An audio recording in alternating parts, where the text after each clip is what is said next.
Module 4. This is when things get important.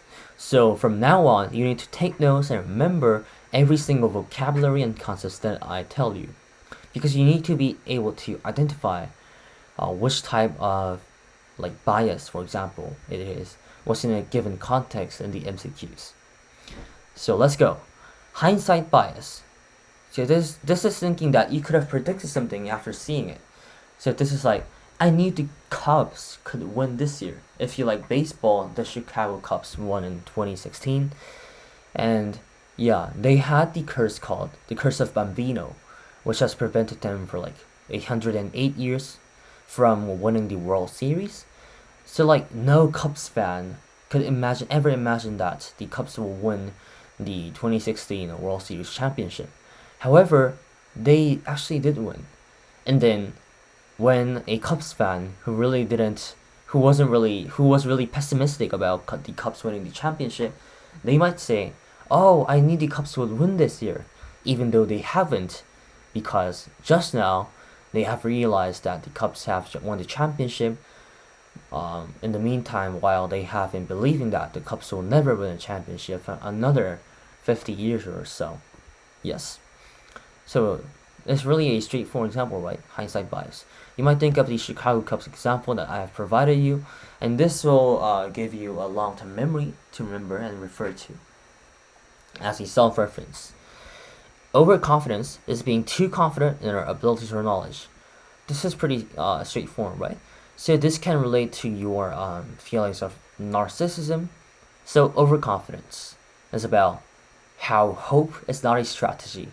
So some of you watching this video might think that, oh, I'm ready for the AP Psych exam without even listening to my lectures. And then I would say that is overconfidence. So let's keep up the great work, guys. And then perceiving order in random events. It is about thinking that a random sequence is not actually random. So when you get 6 B's in a row for your answers on the SAT, that can happen randomly, right? Yeah. So, but if you think that this random sequence is not actually random, it is about how you perceive order in random events. Critical thinking is about not blindly accepting arguments. It means examining the assumptions, the evidence, and the source behind the conclusion. So this is the basic concept of empiricism, when the people, they actually cease to think about how all things related to religion, but rather focused on how through critical thinking, things were able to be explained in scientific concepts and conditions. Module 5. The scientific method and description. So the theory is that an explanation using a set of principles that organizations, observations, and predicts behaviors or events. So a hypothesis is a testable prediction, often implied by theory. This is what you do in labs a lot, right? You set up a hypothesis, a prediction, and then you experiment in order to find out if it's right or wrong. An operational definition, this is a key term that always comes out in FRQs on exams. So this is the specific definition for terms or conditions for experiments. So instead of just saying 10 smart people, saying something like 10 people with tested IQs over 120 would be a more accurate measure and an accurate guideline for people to have the same basic ground of determining who actually are smart people, right? This is providing a standard about who are the researchers referring to by saying smart people, which is in this case the people with the tested IQs over 120. So this is a operational definition, setting up an example or setting up a specific condition that thoroughly describes the certain condition of a group or an individual or certain test objects, and explaining how they fall under a certain category that is set up within an experiment. This is important for the replication of experiments because replication is when other psychologists, they copy your experiments, so not in a sense of plagiarizing, but then they copy your experiments and then they develop it into a better one, to come up with more results that may contribute to psychology. And then when they want to replicate and then want to go through the same experiments, they need to know what type of actual standards that were used in the previous experiments, right?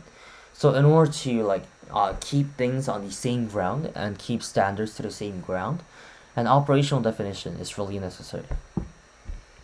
Moving on, descriptive study is about describing how things are without explanations. So a case study is about how the analyses of specific individuals and groups, they are really specific and really rare cases, so that these specific individuals needs to be interviewed or their lives needs to be looked into in order to gain an insight into what caused their let's say disabilities or their special conditions. The advantage of this method is that it allows observations of strange and unique events. This may lead to new ideas. However, the disadvantage is that there are very small samples and they're really difficult to generalize. Also, a naturalistic observation is a method of watching these subjects behave in their natural environments.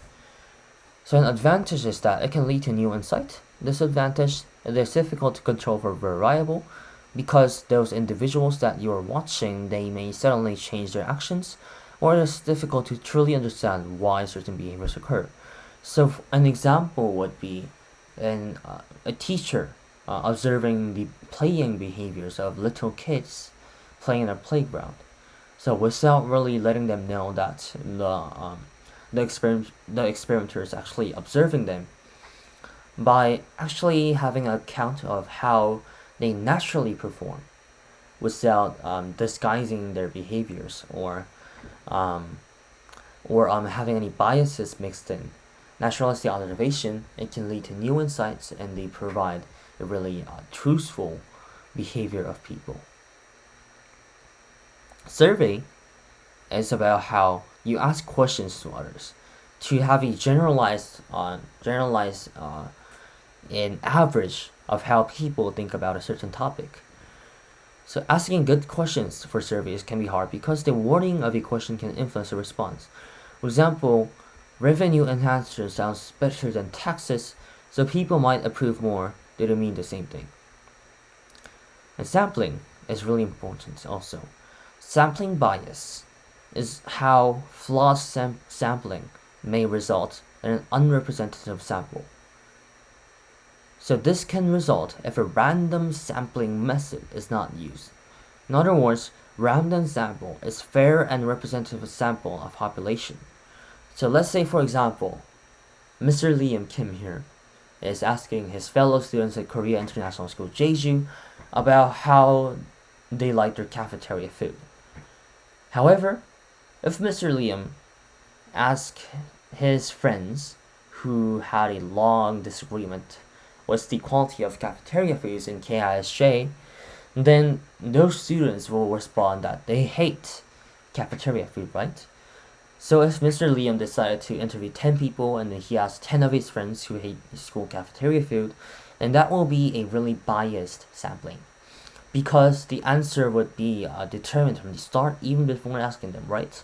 However, if Mr. Liam just asked 10 random people just going down the hallways and then just asked them without knowing what they believe in, this will be free from sampling bias because Mr. Liam does not know what they're thinking about, and then they are just really truly randomly sampled test subjects, so that they will most likely represent the average about how people, all students in Korea International School Jeju, will feel about their happiness with a school cafeteria food.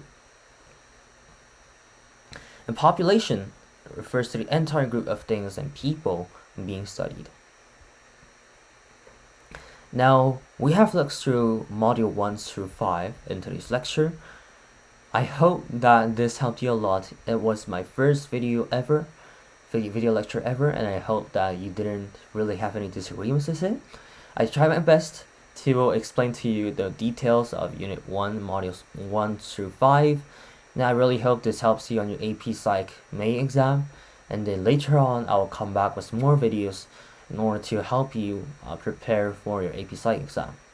If you have any questions, please send me a DM through Instagram. My IG is at it's mail time. So please feel free to send me any Instagram DMs if you have any questions about AP Psych or my personal life or how life is like at an international school. Or you could send me an email through jseokim25@kis.ac through email if you have any additional questions that you want any like clarifying points that you may wish to have. Thank you for watching this video, and I hope to see you again soon. Bye guys.